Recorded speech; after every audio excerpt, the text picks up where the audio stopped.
Mitch said it would be interesting to hear about the history of the 38 and how it got to where it is today. I have limited knowledge of where the Coupe was before I got it, but I do have some of that story. With how long I've had it, and with all the work I've put into it, in a lot of ways the story of the 38 has become my story.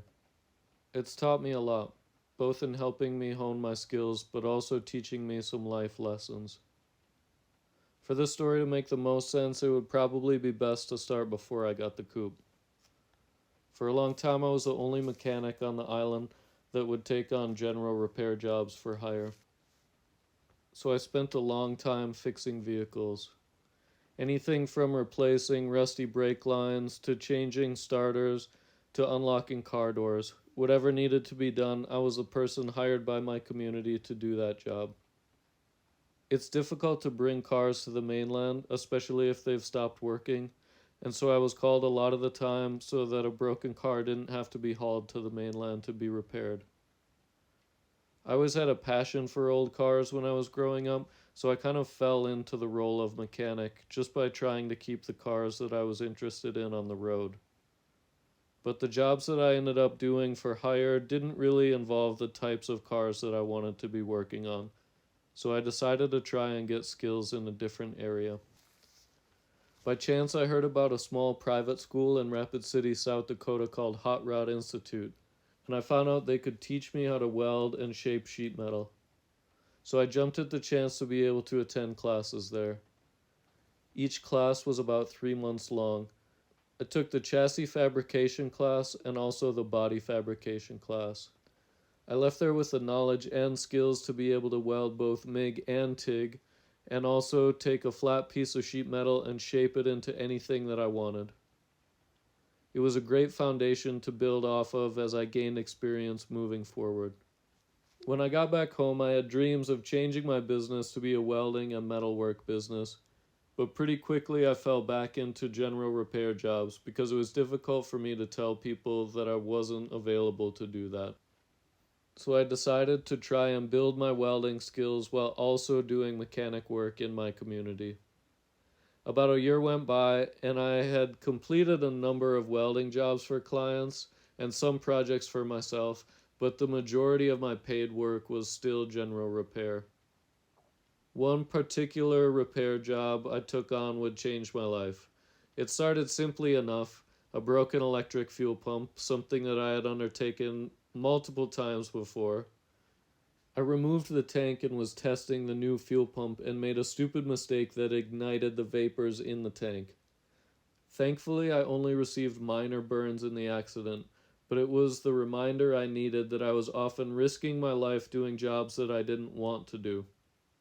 That incident became the motivation for me to change my business to welding and metalwork only, but then came the issue of trying to sustain myself on only that type of work. Around that same time, a friend of mine in California that has his own restoration shop contacted me and asked me if I'd be interested in traveling out there to do sheet metal work for him. I took him up on the offer and did a number of projects that not only helped me gain experience, but helped me increase my confidence in my abilities and also prove that there was the possibility to earn a good living by putting my welding skills to use. After a few months working in California, I returned home with newfound confidence to turn down general repair jobs and change my business to only welding and sheet metal work. I completed a number of jobs for clients and continued to gain experience in a field that I was truly interested in. In my spare time, I would look at ads for project cars and think about the process of building one from the ground up. Even though my instructors at Hot Rod Institute said very clearly not to buy a project car, because that's not where the money is at, the money isn't in building custom vehicles and selling them. The best way to make it in the business was doing metalwork jobs for other people. I still couldn't help but keep my eye on my local newspaper. At that time, there was still classifieds on a regular basis, and also Craigslist was really popular then. So I spent a lot of time looking at project cars and thinking if that was something I wanted to take on. One of the ads that I ran across online had a lot of project vehicles listed in it. Most were in pretty rough shape, but there were some nice ones in there too. But the thing that caught my eye in the ad was a picture of a 41 Dodge convertible, and it said they had two convertibles there, and there was enough parts to make one car out of two. And I figured, with my sheet metal skills, I'd probably be able to make two cars out of two cars. So I talked to my friend Chris, the crabby painter, and I asked if he'd want to come down and look at these cars with me, and I told him they had some other cool things in the garage, and he said he was all about it. He was ready for the trip. So we started to make a plan. The ad said it was in Hatley, Wisconsin, which was quite a ways south from us, about 4 hours south, not including the ferry. And I called him up and figured out a day we could meet, and we went down there to look at the cars. I'd been communicating with a guy over the phone, but when I arrived and asked who I should negotiate prices with, the property owner, who was a woman, said she owned the cars. She brought us to the garage where there were 10 to 12 classic cars and trucks, and a few engines, some in parts, some complete, and other spare parts. The convertibles were in rough shape. One had an okay chassis, but the body had been rolled on one side. The other had an okay body, but the chassis was heavily rusted and needed major repairs. As I was crawling in and out of the two convertibles thinking about the amount of work that would be ahead of me, the guy that I had been talking to on the phone arrived. He was knowledgeable about the cars and was informative about the stages that the projects were in, but reiterated that he was not the one selling them. I started to wonder more about the story behind the projects, but I remained focused on what I was about to commit to with the convertibles. I made an offer that I was comfortable with for the two cars, but she said there wasn't really room to move on them. From over in a corner of the shop that I hadn't been paying attention to, I heard Chris say, "Well, I'm not trying to tell you what to do." And that was my cue to start paying attention to what he had seen. I looked over and saw he had his head stuck in the window of something that looked like it was even in sadder shape than the convertibles. It didn't even really look like it was much of anything except another pile of spare parts, but it did have two doors and I could see it was a coupe. I shifted my attention from the two cars over to the coupe, and I noticed right away it was stub framed with independent front suspension, but the project looked like it had been abandoned for quite a while. Normally, I choose not to even look at projects that have modified frames that aren't drivable, because there's too many unknowns to comprehend. But I'd always been interested in owning a 30s coupe, and so I asked what the story was on this one. The guy chimed in right away, "Oh, that's the second one we stub framed. The first one we got the angles wrong and we had to cut it apart and redo it. We got this one right." I wondered out loud, what do you mean we? Come to find out, I was talking to the widow of the previous owner and his friend that helped him build projects in their spare time. The previous owner was a week away from retirement and was finally going to have time to work on cars, and he was cutting down a tree in his backyard, and it fell on him and killed him. It was a truly sad story. All the cars were being sold for what they had been bought for. No matter what stage of completion they were in, it was time for them to find a new home. The coupe had been purchased for considerably cheaper than the convertibles. Even though I normally would have turned down a project at this stage on a modified frame, the price she was willing to take was reasonable just for a coupe body without a frame, and it had a clear title. Since I was talking to someone who was involved in the project, and he was clear that the suspension was only tacked in place and needed to be finished anyways, I was comfortable with paying what she was asking, even if it turned out I needed to go a different route with the chassis. A deal was struck, and the coupe body was rolled out of the garage and onto my trailer. As Chris and I made the long drive home, I spent most of the drive dreaming about the prospect of the project ahead. I couldn't help but draw a parallel between the previous owner's unfortunate accident and how I was lucky that my own accident could have ended a much different way. I took it as a lesson about the importance of second chances, about taking action while it was possible to do so. I think his story helped motivate me to start doing the things that I wanted to without waiting, and gave me a better perspective to be grateful for the opportunities that I had been given.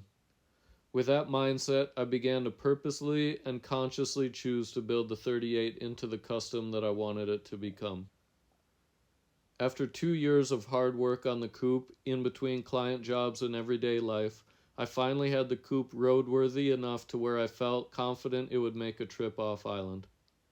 I had attended the Simcoe Shakedown for the past few years as a visitor, but I never had a car worthy of the strict entry requirements to make it into the show. I decided to try my luck at entering the Coupe to see if it could make the trip, and also see if my peers would deem it worthy of the custom title.